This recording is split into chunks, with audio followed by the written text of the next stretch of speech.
les autres pays occidentaux car ils craignent la situation qu'ils voient et la situation dans le monde se dégrade. Les États-Unis et leurs alliés imposent de manière agressive à d'autres pays un soi-disant ordre mondial basé sur les règles. Mais nous voyons très bien en quoi ça se transforme pour les gens. Nous le voyons sur l'exemple de l'Ukraine. C'est la politique de Washington qui a mené à ce que, depuis 2014, le régime en place à Kiev mène la guerre contre son peuple, mène la guerre contre tous ceux qui ne partagent pas les valeurs néo-nazis et qui ne partagent pas le système qui viole les droits des minorités et les engagements pris dans le cadre des Nations Unies et de l'OCDE et même dans le cadre de la constitution du pays. Les ultranationalistes et néo-nazis qui ont fait un coup d'État ont mis en place une vraie terreur. 2 mai 2014, une tragédie a eu lieu à Odessa car les participants pacifiques ont été brûlés vifs dans un bâtiment et les criminels sont connus et ils ont été filmés, mais ils n'ont pas été punis pour ce qu'ils ont fait. Ensuite, les bombardements des civils et des infrastructures civiles du Donbass. Les charniers ont été retrouvés et la plupart de ceux qui sont morts étaient femmes et vieillards. Ce sont des violations gravissimes des droits de l'homme et du droit à la vie et nos collègues occidentaux ignorent tout cela. Depuis 8 ans, nous nous sommes heurtés à leur indifférence en ce qui concerne la réaction à ces violations. C'est l'assimilation forcée qui avait lieu car ceux qui étaient russes et parlaient russe comprenaient très bien qu'ils ne faisaient pas partie de ce pays ukrainien. L'Ukrainien les a appelés comme individus qui devaient se retirer en Russie. Ils disaient que parmi les peuples autochtones, il n'y a pas de place pour les Russes en Ukraine et pourtant ce peuple vit depuis des siècles et sur ces territoires et la langue russe ne fait plus partie des langues à l'école et même si quelqu'un utilise la langue russe, cette personne peut perdre son travail et est privée de toute liberté. Mais c'est comme si la Belgique interdisait le français ou d'autres pays interdisaient d'autres langues. Et ceci ne révolte pas les Occidentaux. Certains Occidentaux saluent cela.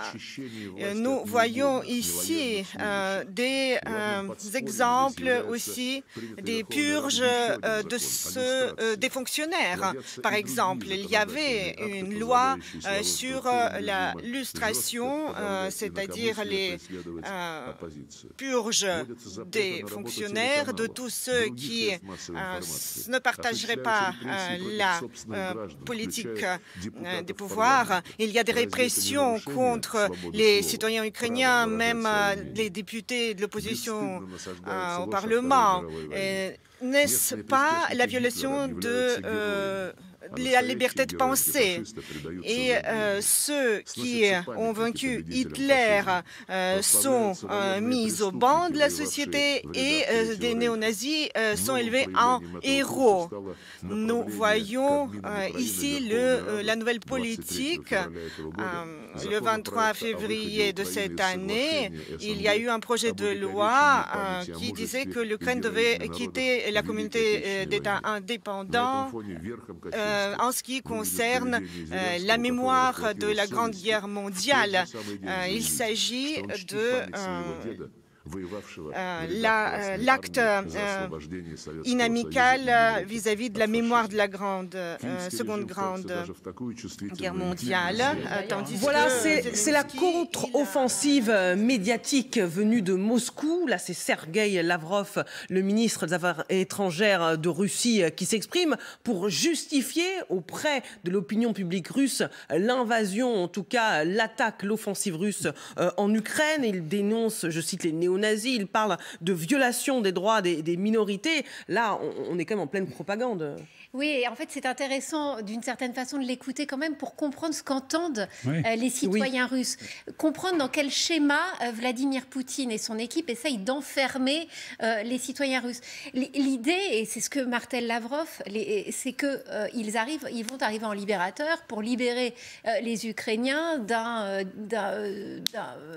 gouvernement de néo-nazis, de drogués, à la solde des Américains. Voilà ce qu'on entend dans la propagande russe. Il faut savoir qu'en Russie, on ne peut même plus prononcer le mot guerre lui-même. Il faut parler d'opération de sécurité, opération de la paix. La censure russe marche à plein régime.